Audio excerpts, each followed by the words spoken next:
deixe a sua Bíblia aberta,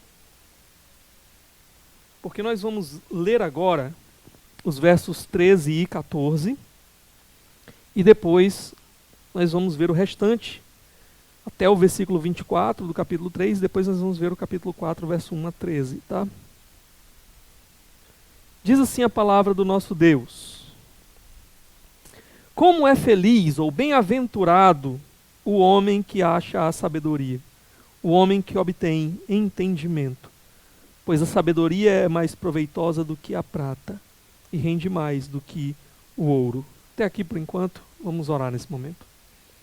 Pai, te louvamos por tua palavra que temos aqui diante de nós. Eu te peço, ó Deus, que o Senhor possa alimentar o teu povo por meio da tua palavra aqui essa tarde.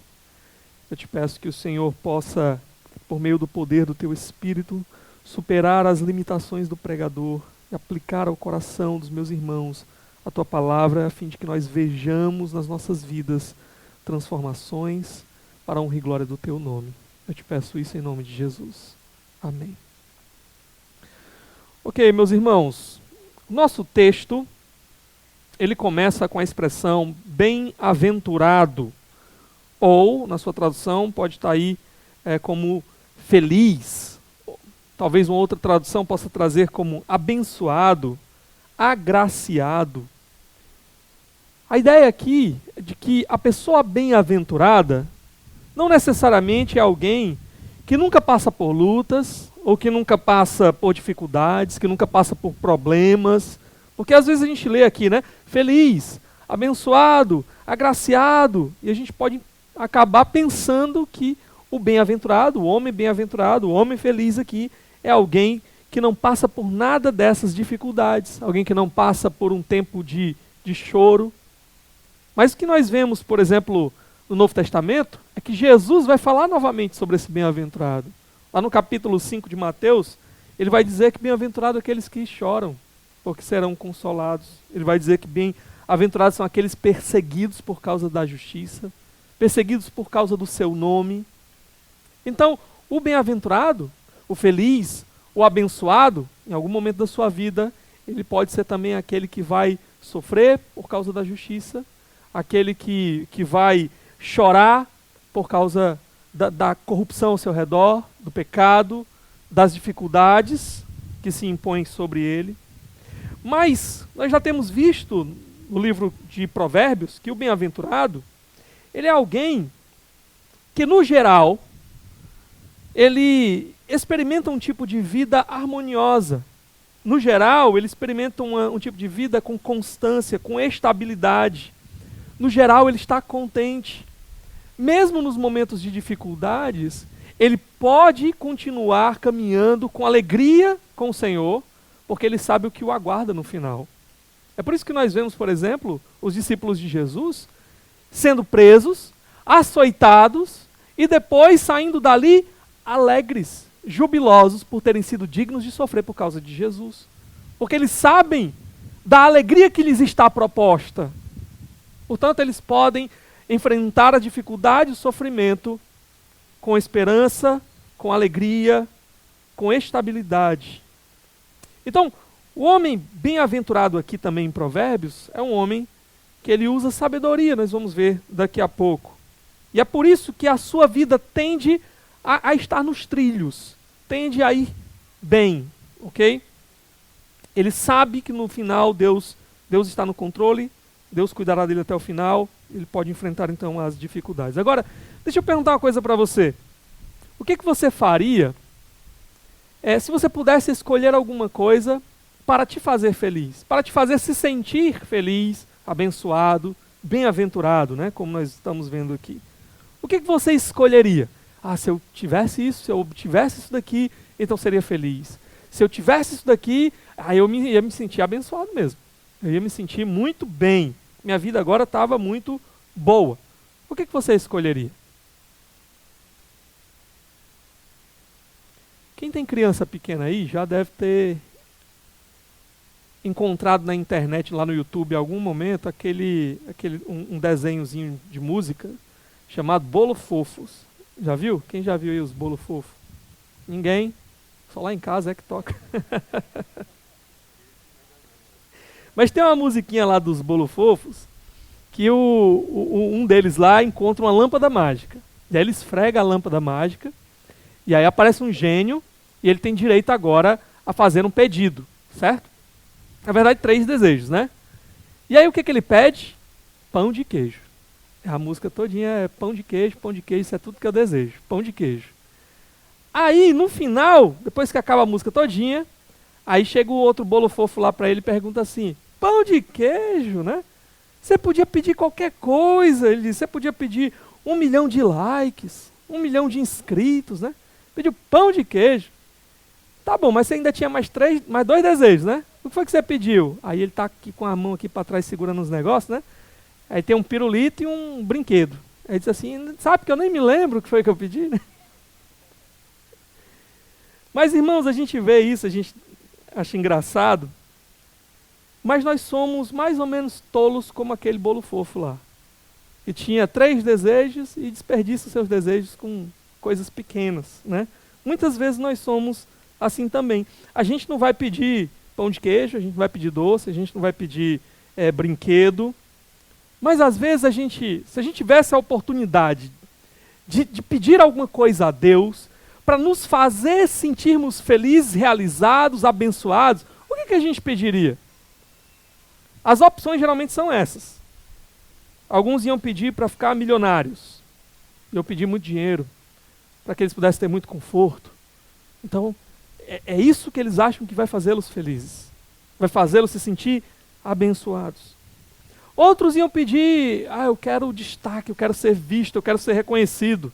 Podia ser que nem o bolo fofo lá, né? Eu vou pedir 1 milhão de inscritos num canal do YouTube, pedir 1 milhão de likes. Outros talvez, eu ficaria feliz se eu pudesse ser amigo de uma pessoa famosa. Se eu pudesse ser amigo do Now United, se eu pudesse ser amigo do BTS, né? Aí eu ia ser feliz. Quem conhece isso? Estou mais antenado que vocês, né? Eu dou às vezes os exemplos lá de 1900 e alguma coisa, aí ninguém sabe. Aí agora estou dando os mais recentes. Só alguns que pegam, né? Tem gente ainda que acha que, não, eu me sentiria abençoado se eu conseguisse conquistar aquela pessoa que eu sou apaixonado. Aquela pessoa que não me dá bola, se eu conseguisse, aí eu ia ficar muito feliz. Ou se eu tivesse um filho, né? Opa, que é isso? Se eu tivesse um filho, então eu ia me sentir abençoado, ia me sentir feliz, realizado. Sabe, teve alguém na Bíblia que teve a opção, a oportunidade de fazer uma escolha diante de Deus. Alguém para quem Deus olhou e disse assim, olha, pede o que você quiser e eu vou te dar. Quem lembra quem foi? Salomão, exatamente. Isso está lá em 2 Crônicas, capítulo 1. E é muito interessante que, o que Salomão pede para Deus? Eu quero sabedoria, Senhor. Eu quero capacidade de poder liderar esse povo aqui. E Deus diz o seguinte, olha Salomão, por que você não pediu nem riqueza, nem honra, nem vingança contra os seus inimigos, nem vida longa? Ou seja, as opções aqui que Salomão tinha, normalmente, Deus esperava assim, né, que a maioria das pessoas pediria, é basicamente as mesmas coisas que os homens dos nossos dias pediriam também, né? Riqueza, vida longa, honra, né, o reconhecimento, respeito. Mas Salomão, ele pediu sabedoria.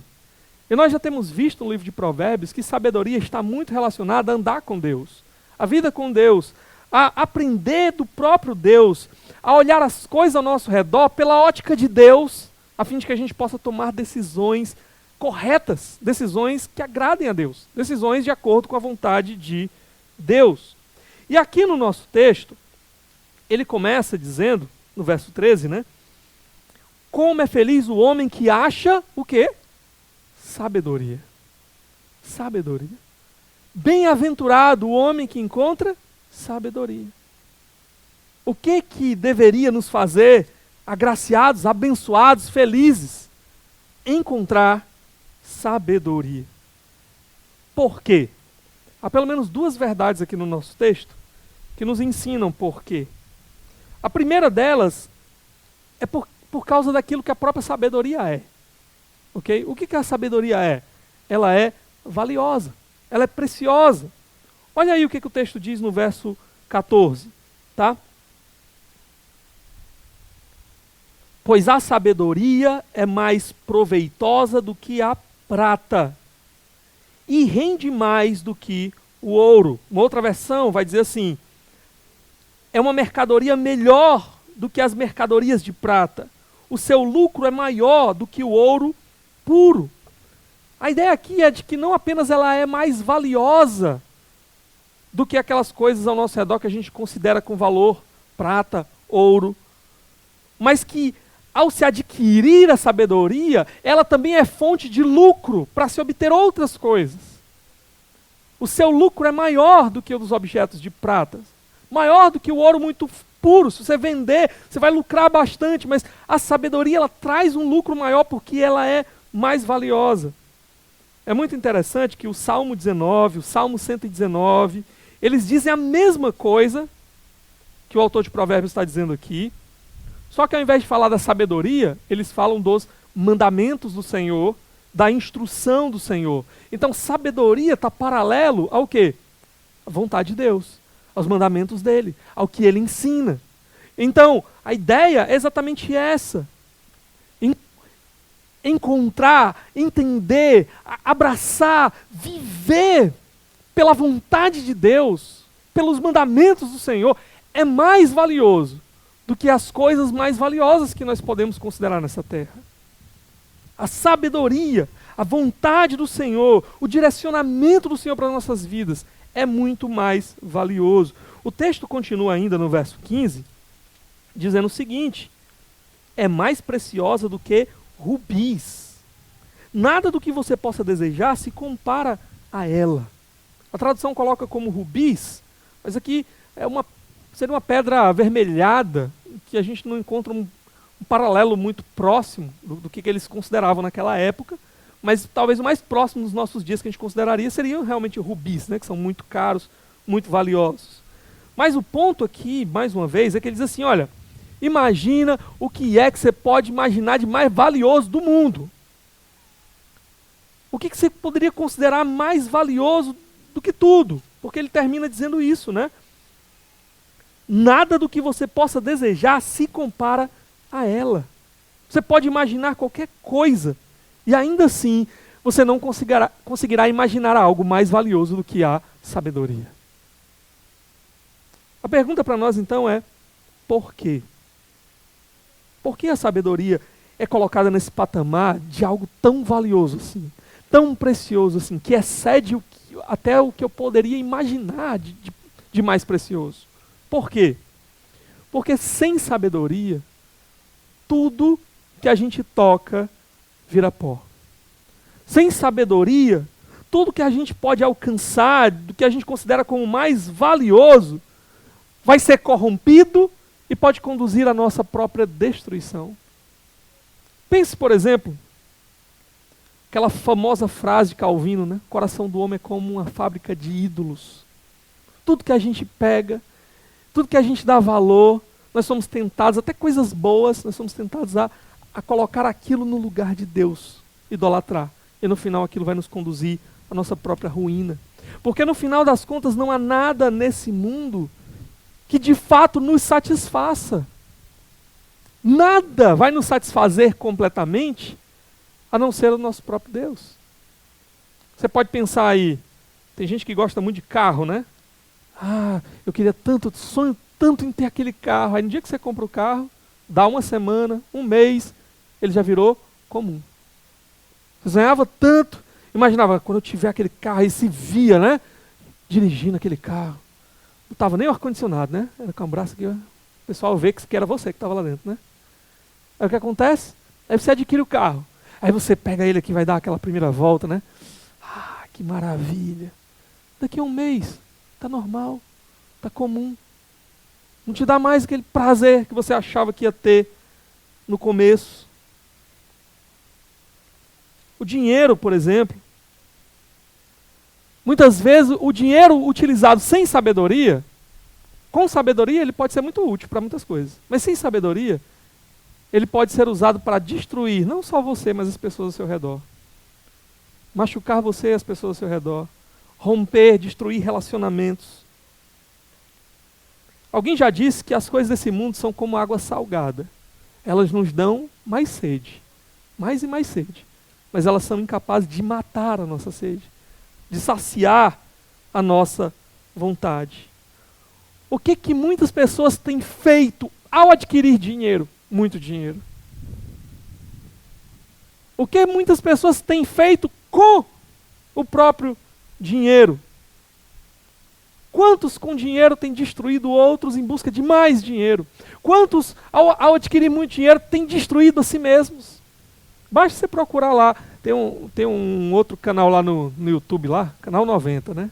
Ele faz reportagem só sobre aquelas coisas da minha época não, eu sou mais pra cá, né? Coisa da época de vocês aí. Aí o que acontece? Aí lá tem uma série assim, famosos que perderam tudo.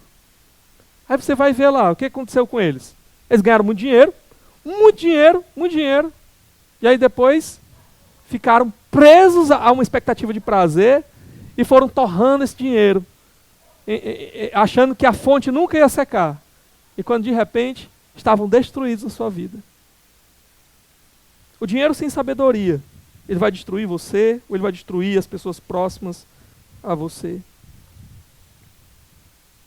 Sem sabedoria, o dinheiro no máximo vai ser um anestésico para você. Anestésico, né? Um anestésico para você. Ele vai te fazer por um momento se sentir anestesiado, achando que está tudo bem, quando na verdade não está. Tempo desse eu vi as fotos de um amigo meu, que tinha feito uma viagem para uns lugares bem bacanas, sabe? Muito, muito legal mesmo. Quero um dia ir lá. Só que quando eu olhei para as fotos assim, tava lá ele sozinho. Eu pensei assim, que paia, né? Você tem dinheiro, aí você viaja sozinho. Você não tem nem com quem conversar ali, desfrutar daquele momento. Imagina aí, você num lugar bem legal, mas só você, olhando. O dinheiro não é suficiente. Ele pode nos proporcionar algumas coisas legais, mas vai ser no máximo isso. Não vai passar disso. Tem gente que vai dizer assim, ah não, pastor, eu realmente sou uma pessoa desapegada das coisas materiais. Para mim o dinheiro não é o mais importante. O mais importante é a família. A família é o mais importante. E de fato, família é muito importante. Mas sem sabedoria, você vai destruir a sua família. Por mais que você valorize, você vai acabar colocando ela no lugar que ela não deveria estar. Colocando ela no lugar de Deus. Ou achando que toda a felicidade que você precisa, você vai conseguir extrair da sua família. E aí você vai matar aquelas pessoas. Porque um pecador não é capaz de satisfazer plenamente um outro pecador. Seus filhos não são capazes de satisfazer plenamente você. Mas cedo ou mais tarde, eles vão frustrar você e você vai frustrar eles. Porque você está querendo exigir de um pecador, de um ser humano finito, limitado, algo que só Deus pode dar. Aí sem sabedoria, o que você faz com a sua família? Aí você mima. Você não prepara os seus filhos porque é mais importante, você não corrige. Você não assume responsabilidade de fato por isso, exercer esse papel. Você acha que talvez seja suficiente simplesmente dar coisas, promover momentos. E pronto. Você vai fechar os olhos para os erros, justificar os erros, porque para você o importante vai ser estar em paz. Então, não vou falar, não vou nem falar, porque vai gerar uma briga, vai gerar uma confusão. E aí, sem sabedoria, você achando que, o meu filho está feliz, eu estou dando para ele isso.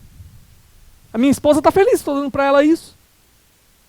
Mas eu não vou corrigir, eu não vou falar, porque senão a harmonia vai acabar aqui em casa, a gente vai entrar numa briga. Aí você achando que está fazendo bem, achando que está cultivando ali um ambiente agradável na sua casa, você está deixando essas pessoas continuando, indo na direção da destruição. Você não está alertando aqueles que você diz mais amar, simplesmente porque você os transformou em algo que eles não deveriam ser. Fechou os olhos para o que eles de fato são. Eles são pecadores que precisam de instrução, precisam de correção, precisam de transformação. E o que nós deveríamos estar buscando era colocar aqueles que nós amamos na direção do Senhor, na direção da sabedoria. Aquele que de fato pode transformar as suas vidas. Ah não, para mim o mais importante que eu queria mesmo era ter uma carreira de sucesso. Era ser reconhecido.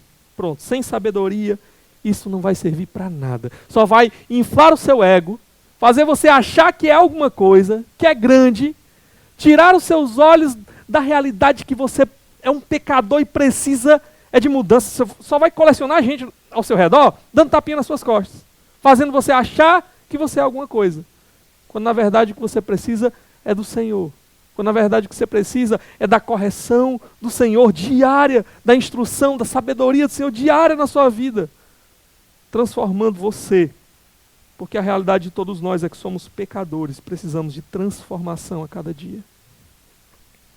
Então você viu como nós somos tolos, como nós desejamos mal, como nós achamos, depositamos a nossa esperança, expectativa de alegria, de sermos bem-aventurados, onde nós não deveríamos colocar essa esperança?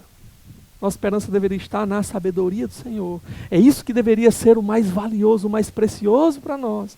E nós às vezes estamos valorizando outras coisas. Coisas que nos dão sede, mas não satisfazem. Sabedoria é mais valiosa do que tudo.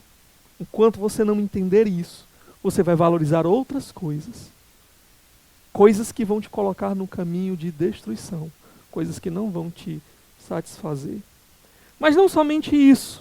O bem-aventurado é aquele que encontra sabedoria. Ele é bem-aventurado, feliz, porque aquilo que ele encontrou vale mais do que tudo. Mas há uma segunda verdade sobre a sabedoria. Não apenas ela vale mais, mas ela tem muitas coisas para oferecer. Ela tem recompensas. A gente já teve uma mensagem aqui falando só sobre as recompensas da sabedoria. Mas aqui ele vai falar mais algumas, ele vai elencar mais algumas delas. O verso 16, ele diz o seguinte, Provérbios 3,16.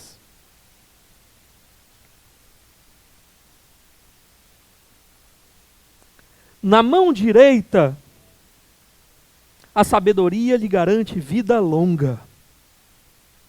Até aqui, por enquanto. Na mão direita, vida longa. Se você for para o capítulo 4, verso 10, ele vai repetir essa verdade. Ouça, meu filho, e aceite o que digo, e você terá vida longa. Mais uma vez, a sabedoria, a vontade do Senhor é apresentada aqui como algo que vai nos conceder uma longa vida, uma vida longa. Deus, quando Salomão disse assim, olha, Senhor, eu quero sabedoria, o Senhor disse assim, porque você não pediu essas outras coisas, eu vou te dar a sabedoria. Mas junto com a sabedoria, o que vai vir para você? Uma das coisas que Deus disse foi vida longa. Você não me pediu vida longa, você pediu sabedoria. Mas você vai ganhar também vida longa. E o texto está dizendo para a gente, quando a gente encontra a sabedoria, uma das suas recompensas é vida longa. Eu não vou me demorar muito sobre isso daqui, porque a gente já falou um pouco sobre isso em mensagens passadas. Mas a ideia aqui de vida longa é o quê? É que a sabedoria, ela vai te livrar daqueles caminhos que geralmente dão em morte. A sabedoria, ela vai te fazer olhar e dizer assim, opa, por aqui não é seguro. Opa, isso daqui vai acabar mal. E a própria sabedoria, porque você está apegado a ela, vai te livrar daqueles caminhos que encurtariam a sua vida, que fariam que você tivesse uma morte precoce. Por isso a ideia aqui de que a sabedoria, ela te dá vida longa. A segunda coisa que a sabedoria dá aqui, ainda no verso 16, é, na mão direita a sabedoria lhe garante vida longa, na mão esquerda, riquezas. Riquezas. Usar os recursos com sabedoria, geralmente vai te levar ao quê? A ter mais recursos. Deus disse, Salomão, porque você escolheu a sabedoria, você vai ter vida longa, e você vai ter também riquezas. Aqui o texto diz, você achar a sabedoria, você é bem-aventurado, porque ela tem para oferecer para você, numa das mãos, riquezas. Isso significa o quê? Se eu começar a viver de acordo com a vontade do Senhor, então eu vou ficar rico. É isso? Não necessariamente. Mas a sabedoria, ela vai te ensinar, pelo menos, a ter uma vida mais ajustada, equilibrada, melhor. Nesse sentido aqui também de finanças. Porque a sabedoria, ela vai te ensinar o quê? A não desperdiçar. A sabedoria vai te ensinar a trabalhar duro. Ela vai te ensinar a não gastar mais do que você ganha. A se preparar para o futuro. a investir bem aquilo que você ganha, ter cuidado onde é que você coloca o seu dinheiro, a não arriscar tudo no mesmo lugar. É uma frase até que diz, né? Que o sábio ele não coloca todos os ovos no mesmo cesto. Porque se o cesto cai no chão, quebra tudo, né? Mas se tiver em dois, aí cai só um, você ainda sobra alguns. Então, todos os sábios são ricos? Não. Mas porque eles têm sabedoria, eles sabem administrar melhor aquelas coisas que Deus colocou nas suas mãos, eles vão melhorar, eles tendem a melhorar a sua condição de vida. Há muitas pessoas, por exemplo, que elas herdam uma vida difícil. Elas herdam uma situação de pobreza. Porque pessoas antes dela, da sua família, já a conceberam dentro dessa situação. Ou algumas pessoas cometeram vários erros ao longo da sua vida e colheram uma vida de miséria. E então só depois vieram a conhecer o Senhor. Só depois vieram a abrir os seus olhos para os seus erros do passado. Só que essas pessoas, quando elas alcançam sabedoria, o que elas fazem? Elas reorganizam a sua vida. E então elas não perpetuam mais aquele estado de miséria. Elas não desperdiçam mais, como elas desperdiçavam antes, ou como seus antepassados desperdiçavam. Ela usa melhor os seus recursos. E essas pessoas tendem a ajustar a sua vida. Há pessoas, irmãos em Cristo, por exemplo, que tinham uma vida bagunçada antes do Senhor. Eles se converteram. Por exemplo, a pessoa lá gastava tudo que tinha numa mesa de bar. Ela se converteu, o Senhor a livrou daquela circunstância, e ela já descobriu uma coisa: eu não posso mais usar os meus recursos dessa forma. Eu tenho que cuidar da minha família. Eu sou responsável por prover para a minha família. Então ela já não vai mais gastar ali. Só nisso a vida dela já vai melhorar financeiramente. Aquele que acha sabedoria, começa a viver de acordo com a vontade do Senhor, eles tendem então pelo menos a organizar a sua casa, a organizar as suas contas. Às vezes eles não ganham muito, mas eles tendem ali a manter tudo equilibrado, porque a sabedoria, numa das suas mãos, ela te ensina sobre como administrar aí os seus bens. Essas pessoas elas não vão dar, nunca vão aparecer na televisão dando palestra sobre educação financeira, porque elas não chamam a atenção. Mas aqueles que estão próximos delas percebem como elas conseguiram dar a volta por cima, como elas conseguiram ajustar a sua vida. Sua casa está arrumada, suas contas estão em dias e elas conseguem fazer planos para o futuro. Mas outra coisa aqui, uma outra recompensa da sabedoria, ainda no verso 16, é que ele termina dizendo que ela também dá honra ou respeito. Dá uma olhadinha também no capítulo 4, versos 8 e 9. Ele diz assim: dedique alta estima à sabedoria, né? Valorize a sabedoria, e ela o exaltará. Abrace-a e ela o honrará. Ela porá um belo diadema sobre a sua cabeça e lhe dará de presente uma coroa de esplendor. Ok? Isso fala de quê? Honra, respeito. A ideia aqui é o que você faz pela sabedoria, volta para você. As pessoas tendem a reconhecer a sabedoria, a valorizar a sabedoria. E se você estiver agarrado com a sabedoria, quando elas forem então louvar a sabedoria, elas vão respeitar você também, porque você está lá. Elas vão ver a sabedoria em você, na sua vida. Por isso que a ideia aqui é de que a sabedoria ela dá honra, ela dá respeito, tá? A sabedoria ela sempre aparece, ela não se esconde. O sábio, mais cedo ou mais tarde, vai ser reconhecido como sábio. A pessoa equilibrada, a pessoa que toma boas decisões, a pessoa que faz aquilo que é agradável ao Senhor, não vai passar desapercebida. Outra coisa, verso 17, capítulo 3, ele diz: os caminhos da sabedoria são caminhos agradáveis e todas as suas veredas são paz. A sabedoria também conduz a uma vida agradável, uma vida equilibrada, organizada. A gente já falou que essa expressão paz, shalom, ela não é paz como nós normalmente usamos no nosso dia a dia, né? Simplesmente o oposto de guerra, de brigas. Mas paz tem muito mais a ver com harmonia, com a vida equilibrada, estruturada. Então a pessoa com sabedoria, ela tende a acolher exatamente esse tipo de vida aqui. Uma vida organizada, equilibrada e que acaba desfrutando de coisas boas.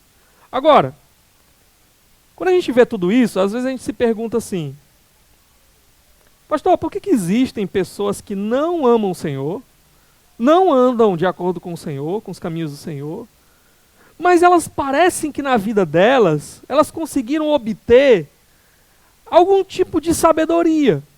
Porque quando a gente olha para a vida delas, elas parecem que ou elas prosperaram financeiramente, ou elas têm uma vida organizada ali, as coisas vão bem para elas.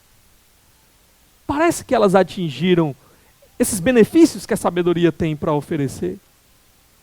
Por quê? Primeiro, nós já vimos aqui em uma outra exposição de Provérbios que a sabedoria ela está ao nosso redor. A sabedoria ela grita nas praças públicas. Então qualquer pessoa pode ter acesso à voz da sabedoria, a uma parcela do ensino da sabedoria. Então, às vezes, algumas pessoas que não conhecem o Senhor, não amam ao Senhor, mas eles perceberam os benefícios de ajustar algumas áreas da sua vida.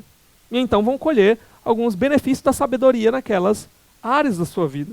Algumas pessoas falam até da sabedoria popular, né? Outra coisa, e esse aqui é o problema com essas pessoas, é que elas só pegaram uma parte da sabedoria. Elas vão bem em algumas áreas da sua vida, porque naquelas áreas elas aplicaram a sabedoria, mas elas perderam o principal, o essencial do que a sabedoria tem para oferecer, que é o quê? A vontade do Senhor. Elas perderam o principal, a voz do próprio Deus, a comunhão com o próprio Deus. E sabe o que vai acontecer com elas? Porque elas perderam isso? Porque elas só pegaram uma parcela? É que elas vão acertar em algumas áreas, mas vão se destruir do mesmo jeito em outras. No final das contas, não vão dar de cara com o maior de todos os benefícios da sabedoria, que é o próprio Deus. Às vezes a gente escuta aí coachings, né, que está na moda aí, ou homens de sucesso, dando palestras motivacionais, dando palestras ali, dando os segredos para que sua vida vá bem, assim, assim, assado. Eles geralmente só vão mostrar o melhor de suas vidas, né? O que vai aparecer da vida deles? Lá no Instagram ou nas suas palestras? As áreas em que eles acertaram. As áreas em que eles se deram bem. Então, parece que o negócio realmente é muito bom. Parece que realmente são pessoas sábias, alcançaram aquilo que às vezes a gente procura. E de fato, às vezes, em algumas coisas que eles dizem, tem ali princípios da sabedoria, certo? Porém, o que eu já falei, porque eles perderam o principal, o fundamental, o centro, que é o próprio Deus, o que eles vão fazer é misturar essas porções de sabedoria que eles conseguiram alcançar com o quê? Com avareza, com ganância, com orgulho. Vão ser pessoas cheias de si, com imoralidade, com um vazio existencial, que não encontram nenhum tipo de propósito para a sua existência, a não ser alcançar, conquistar algum bem material. Que não vem o final da vida, algo para além dessa vida. Porque eles perderam o principal, eles perderam o Senhor. E tudo que eles conseguiram catar foi migalhas da sabedoria, que aplicam às suas vidas diárias. Mas a sabedoria, ela não está clamando para nos ensinar a alcançar apenas migalhas do que essa vida tem para oferecer e que vão ficar para trás nessa própria vida. Que nós não vamos levar para lugar nenhum além dessa vida. A sabedoria ela tem algo muito maior para nós, muito melhor para nós. No verso 18 aí, por exemplo, capítulo 3, ele vai dizer o seguinte: a sabedoria é árvore que dá vida a quem a abraça. Quem a ela se apega será abençoado ou bem-aventurado. A mesma palavra. que a gente viu no começo. A sabedoria, ela é apresentada aqui como uma espécie de árvore, a metáfora, e dá um fruto. E esse fruto, qual é o fruto dela? Vida. Vida.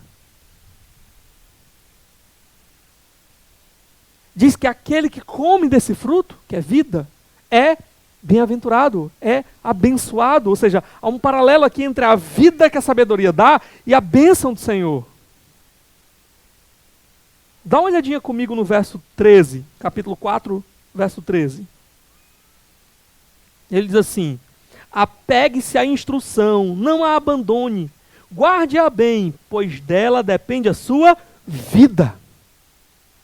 A sabedoria, a instrução, ela conduz à vida, a bênção. Olha o capítulo 4, verso 22. Pois são vida para quem as encontra e saúde para todo o seu ser. É isso.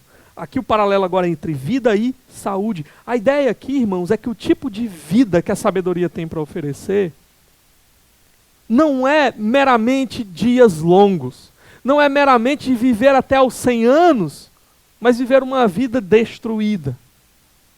Viver numa cama até os 100 anos não é a bênção. Não é? Muitas pessoas nesse estado desejam a morte. Aqui, a sabedoria ela não visa simplesmente fazer você passar pela vida, mas experimentar vida.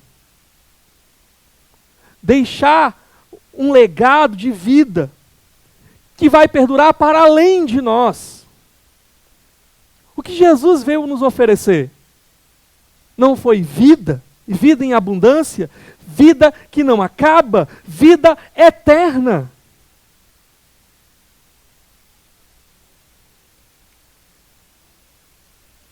Uma vida que entendeu o que de fato é bom, que de fato é bem, e decidiu viver por isso, experimentar isso, rejeitando aquilo que é mal, aquilo que é pecaminoso. Aquele que encontra a sabedoria, porque sabe que no final de tudo, o que há para nós é plenitude de vida, vida eterna, vida que não acaba, pode aguentar o sofrimento por um momento.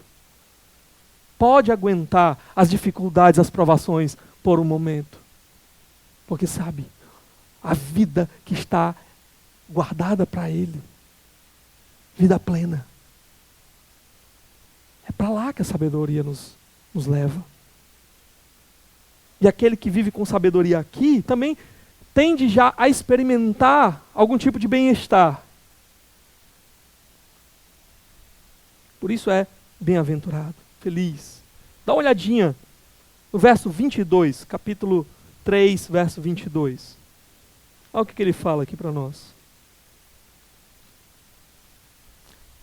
Trarão vida a você e serão um enfeite para o seu pescoço.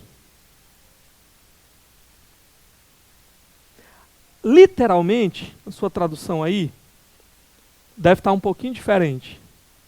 Alguém tem uma tradução diferente da minha? Como é que diz aí na sua Bíblia? Vida para a tua alma, não é? E graça, vida para a tua alma.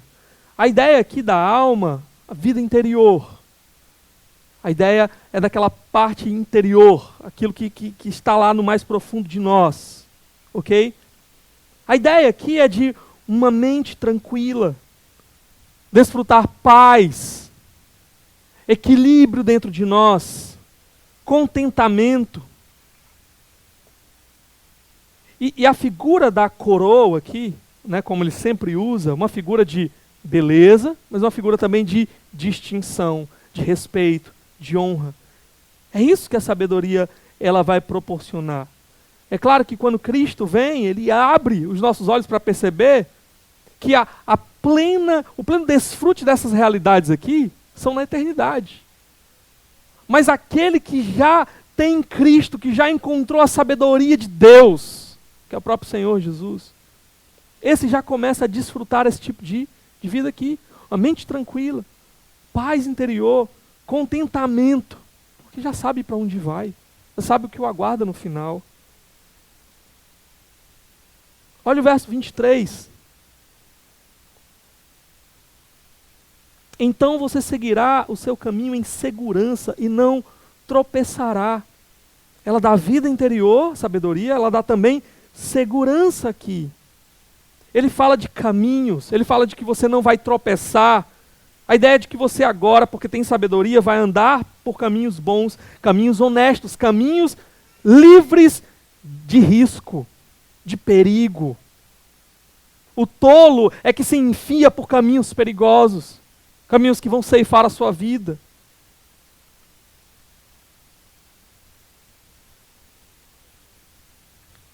Seguir a sabedoria aqui vai nos colocar em caminhos que não vão nos destruir no final. Vão nos dar confiança para sabermos onde é que nós estamos colocando o nosso pé. Por isso que ele fala, você vai andar com segurança. Dá uma olhadinha no capítulo 4, versos 11 e 12.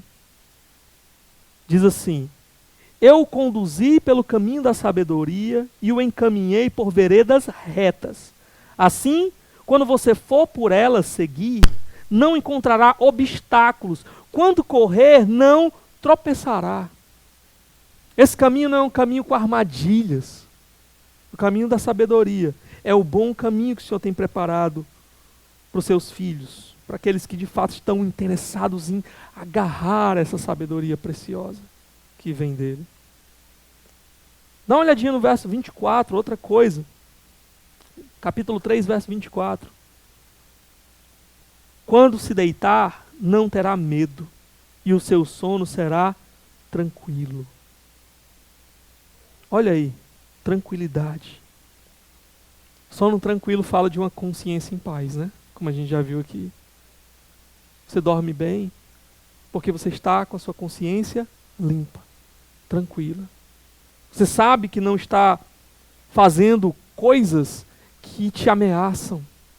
Você sabe que não está buscando enganar pessoas, não está buscando o mal de outras pessoas, que pode se voltar contra você.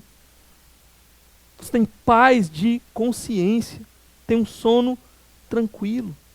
O verso 25, ele vai falar que também você não vai ter o medo das calamidades. Não terá medo da calamidade repentina, nem da ruína que atinge os ímpios. A gente já falou muito sobre isso. Porque você está seguindo o caminho da sabedoria, você não está se envolvendo com coisas perigosas, coisas contrárias à vontade do Senhor, coisas que levam à destruição, então você não está preocupado que essas coisas vão se abater sobre você. Como eu já falei. Porque você não está se associando com pessoas que vivem uma vida louca, desgarrada, perigosa, criminosa. Você não vive temendo que as pessoas vão vir lá na sua casa para se vingar de você, para cobrar a dívida de você. Por isso você tem tranquilidade. Tranquilidade. O verso 16 fala de proteção. Olha aí. Pois o Senhor será a sua segurança, sua proteção, e o impedirá de cair em armadilha. Olha só. O Senhor que te dá a sabedoria. Ele te dá então uma arma para que você permaneça seguro. A própria sabedoria, nós já vimos em outros lugares aqui, ela já nos traz esse escudo, essa capacidade de andar em segurança. Por quê? Porque a sabedoria vai te livrar de duas coisas. Ela vai te livrar de circunstâncias ruins, circunstâncias perigosas. Por exemplo, você está lá na sua casa, sem sabedoria. A gente já falei, né? Sabedoria aqui tem a ver com a vontade do Senhor, relacionamento com Deus. E aí então você pensa assim, Ixi, meus amigos, ó, chegou a mensagem aqui, estão me chamando. Para ir para onde? Para aquela festa lá. Eu vou. Vai ser bom. Show. Aí você sai da sua casa e vai lá para a festa. Mas eu não vou fazer nada de errado lá, pastor. Chegar lá, eu não vou me embriagar. Chegar lá, eu não vou roubar ninguém. Eu não vou entrar em briga com ninguém. Eu não vou trair ninguém. Eu só vou lá, porque meus amigos estão lá. Aí o que acontece? Você foi lá com essa intenção. Mas tem outras pessoas que estão lá com outras intenções. E às vezes é o dia do acerto de contas de uma dessas outras pessoas. Mas você está no mesmo ambiente, na mesma circunstância. A bala vinha para um e acertou no outro.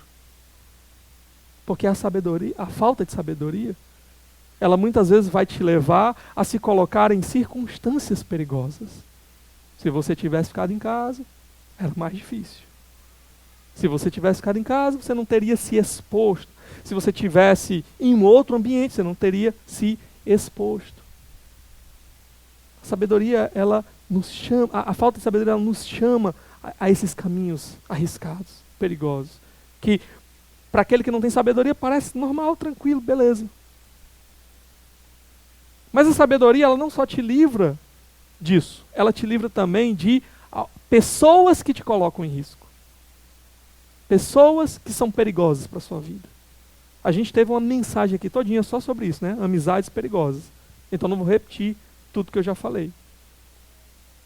Como é que Deus te protege aqui? Te dando sabedoria para distinguir as circunstâncias que vão te colocar em perigo, distinguir as pessoas que vão te colocar em perigo e evitar essas coisas.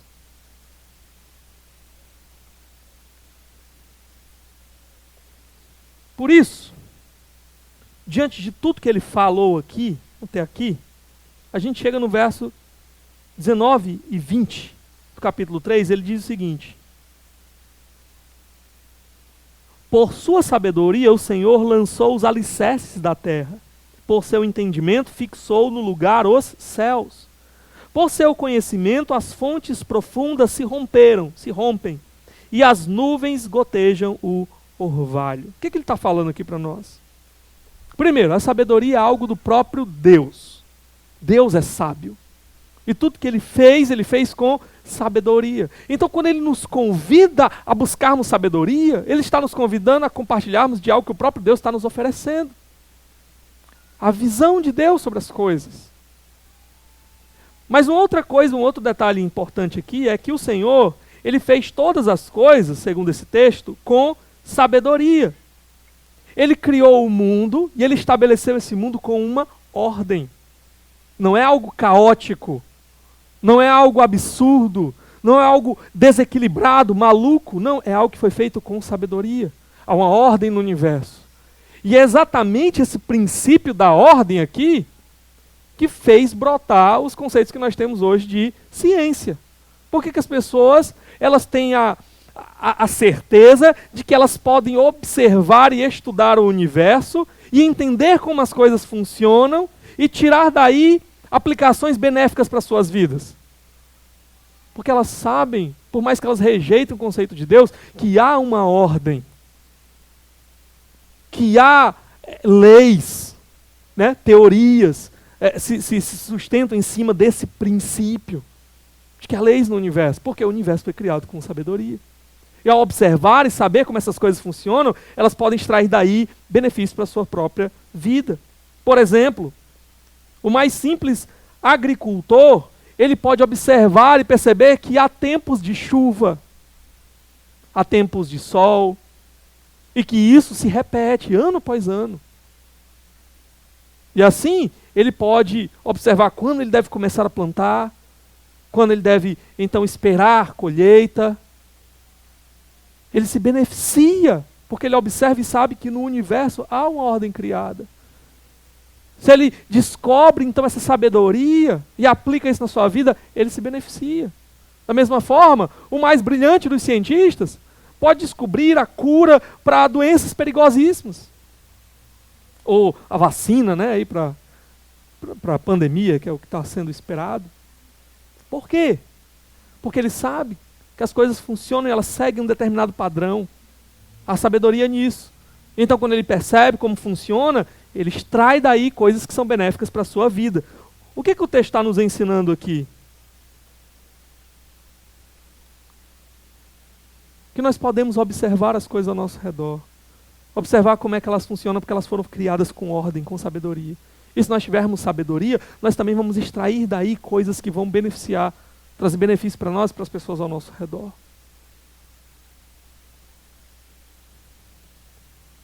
Sabedoria, porque tudo foi criado com sabedoria, nos ensina a observar também as pessoas ao nosso redor. Saber como é que elas agem, saber como elas reagem. E daí também extrair coisas que vão nos beneficiar por meio da sabedoria. Então, há recompensas na sabedoria. Há recompensas em buscarmos, de fato, conhecer mais os princípios de Deus para a nossa vida. Os princípios de Deus para a sua criação. Quando colocamos em prática isso, nós vamos colher muitos benefícios. Acabamos de ver aqui vários benefícios da sabedoria. E é por isso mesmo que quando a gente chega aí no verso 21, há uma exortação para nós. Olha aí o verso 21.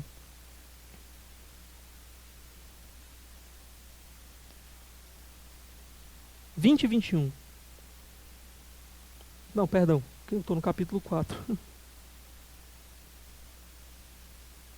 Meu filho, guarde consigo a sensatez e o equilíbrio. Nunca os perca de vista. Meu filho. Aqui o autor, o sábio, ele se apresenta como uma espécie de pai. Um pai que busca o que é melhor para o seu filho. A gente já falou sobre isso também, mas é importante a gente lembrar. Aqui ele está colocando a responsabilidade sobre nós, de quando buscamos aconselhar pessoas, nos colocarmos como pais. Pais que buscam o melhor para os seus filhos. Mas há uma responsabilidade maior ainda aqui, que é a responsabilidade daqueles que de fato são pais sobre os seus filhos. Porque se você olhar no capítulo 3, eu estou sempre dizendo assim, vamos ver também no capítulo 4, verso tal, verso tal, verso tal, porque no capítulo 4 ele traz muitas coisas do que é dito aqui no capítulo 3. Então há um paralelo, tá? E dá uma olhadinha comigo no capítulo 4, o verso de 3 a 4. Ele diz assim: quando eu era menino, ainda pequeno, em companhia de meu pai, um filho muito especial para minha mãe, ele me ensinava e me dizia. Até aqui. Quem o ensinava? Quem instruía? Quem compartilhava a sabedoria? O seu pai. Na cultura judaica, a figura dos seus pais, os pais como aqueles que ensinam os seus filhos, é algo de valor, há uma responsabilidade grandiosa sobre os seus pais. O Novo Testamento diz: pai, ensina o seu filho. Deuteronômio, capítulo 6, um dos capítulos mais importantes para o povo de Israel, ele vai dizer lá: pais, ensinem, inculquem, falem, a tempo e a fora de tempo, ao levantar, ao deitar, na mesa, andando pelo caminho, ensinem, instruam. Essa é uma responsabilidade dos pais. Ensinar os seus filhos no caminho que eles devem andar. Não é uma responsabilidade da igreja. A igreja tenta ajudar os pais. É por isso que a gente tem o ministério infantil, é por isso que a gente tem a salinha lá, escola dominical e tudo mais. Mas a responsabilidade principal, não pense que naquele dia o Senhor vai chegar e vai dizer assim: peraí, chama a professora lá da escola dominical. Chama a professora da salinha, que eu tenho aqui que cobrar ela, porque ela não ensinou seu filho. Ele vai chamar você, pai. Ele vai dizer: por que você não foi exemplo para ele? Por que você não foi modelo para ele? Por que você não ensinou? Você não cria nas minhas verdades? Não cria que isso podia transformar a vida deles? Por que você não fez sua parte? Aqui o sábio fala que o seu pai fez a sua parte. E o resultado foi que ele se tornou sábio. Seu pai o instruiu. E ele agora instrui como se fosse um pai a filhos. Ele exorta. Há uma responsabilidade dos filhos também. No capítulo 4, verso 1, ele diz, né? Ouçam, meus filhos, a instrução de um pai. Estejam atentos e obterão discernimento. Ouçam, há uma exortação aos filhos. Ouçam a instrução dos seus pais. Aqueles que mais desejam o seu bem, aqueles que mais desejam que você se dê bem nesse mundo, são os seus pais. Portanto, estejam com os ouvidos abertos para o que eles têm a dizer. Quando eles te exortam, quando eles dizem aquilo que você não queria ouvir, eles estão buscando o seu bem. É claro, tudo tem que ser depois julgado pela própria palavra de Deus, saber se aquilo ali é o melhor ou não é. Mas ouça com atenção. Ouça com atenção. Ouça para você não quebrar a cara. Não confie em si mesmo. O problema é que principalmente aqueles que são mais jovens, inexperientes, né, o texto diz, é que nós tendemos a achar que nós é que sabemos de tudo. E que nós não precisamos do conselho dos outros. Principalmente quando o conselho dos outros, ou a exortação dos outros, a exortação do nosso pai, por exemplo, nossa mãe, é contrária ao que eu quero fazer. Não é porque ele não sabe das coisas, não é porque ele não sabe exatamente o que eu estou passando. Não, é porque no tempo dele, mas hoje. Ouça. Ouça para você não quebrar a cara. Você ainda não tem experiência? Ouça quem tem mais experiência do que você e que quer o seu bem. Ele diz no verso 2, aquilo que ele está oferecendo, capítulo 4, verso 2. O ensino que lhes ofereço é bom, por isso não abandonem a minha instrução. A doutrina que eu ensino para vocês, né? O ensino é bom, funciona, vai dar certo. O sábio está dizendo. Então preste atenção. E qual é a exortação aqui que ele nos dá? Volta para o capítulo 3, verso 21. Olha a exortação. Meu filho, guarde consigo a sensatez e o equilíbrio. Nunca os perca de vista. Não desvie os seus olhos. A sabedoria está aqui na palavra de Deus. E ela está dizendo para você qual é o caminho pelo qual você deve andar. Ela tem instruções aqui para a sua vida. Ele está dizendo, fixa os teus olhos aqui. Observa, dá atenção ao que é ensinado por Deus para a tua vida. Não desvia o olhar. Não fica olhando para os conselhos desse mundo. Lembra de um outro bem-aventurado na Bíblia? Salmo 1. Bem-aventurado o homem. Que homem? Que não anda segundo o conselho dos ímpios. Não se detém no caminho dos pecadores, nem se assenta na roda dos escarnecedores. Antes o seu prazer está onde? Na lei do Senhor. Na sua lei ele medita de dia e de noite. O homem bem-aventurado é aquele, ele não é dirigido na sua vida pelo que o mundo tem para dizer para ele, pelo que a cultura tem para dizer para ele. O seu prazer está na lei do Senhor. Ele está ocupado demais meditando na lei do Senhor, na palavra de Deus, que não sobra tempo para ele ficar olhando para o caminho dos ímpios. Há uma progressão no texto. Bem-aventurado o homem que não anda segundo o conselho dos ímpios, não se detém, ele para e fica observando. E o resultado final desse homem aí é que no final ele está sentado no meio da roda dos escarnecedores. Não tem mais diferença nenhuma. Entre ele e os escarnecedores ali, o bem-aventurado é diferente. Ele medita na palavra de Deus. Ele está buscando viver de acordo com a vontade do Senhor. Ele está ouvindo Deus. E por isso não sobra tempo para ele se desviar pelos caminhos do mundo. Não tira os teus olhos.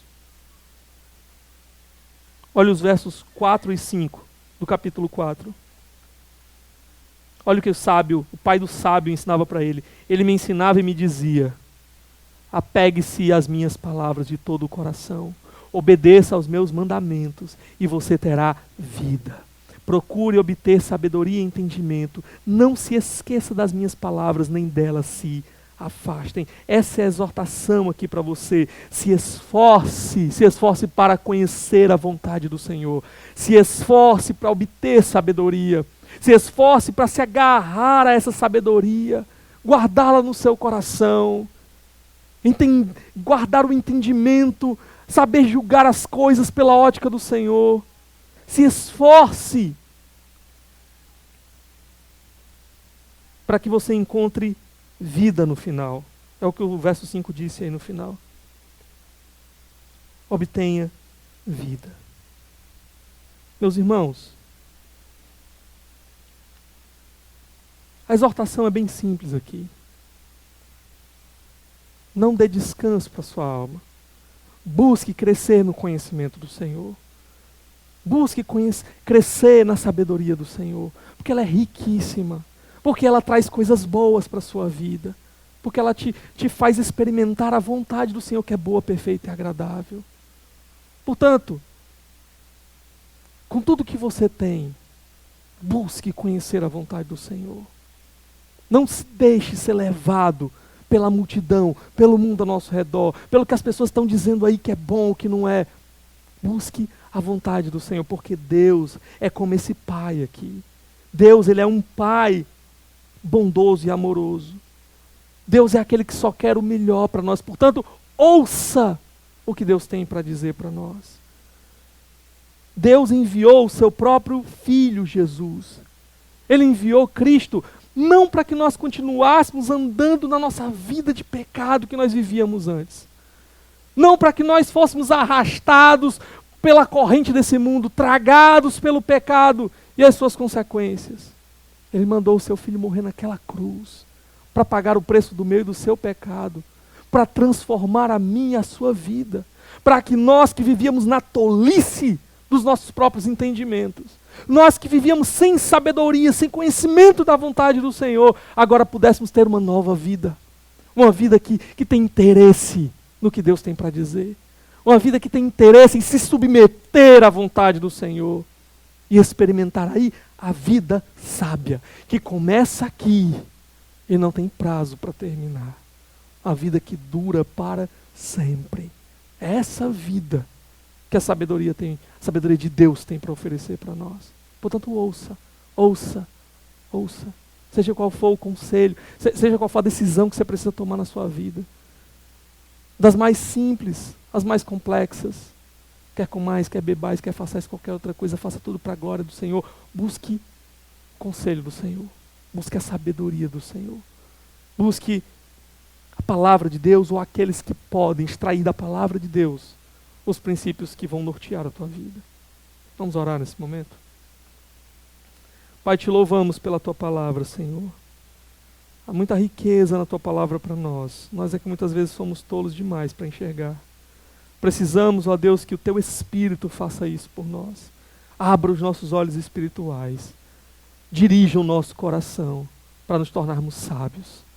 Para de fato, Senhor Deus, compreendermos a tua vontade boa, perfeita e agradável, que nos leva a experimentar a vida em abundância, vida eterna. Que o teu povo aqui, Senhor, seja um povo marcado por sabedoria, um povo que anda nos teus caminhos, um povo que faz a tua vontade, um povo que em tudo quer glorificar o teu nome. Abençoa o teu povo em nome de Jesus, é que eu te peço. Amém.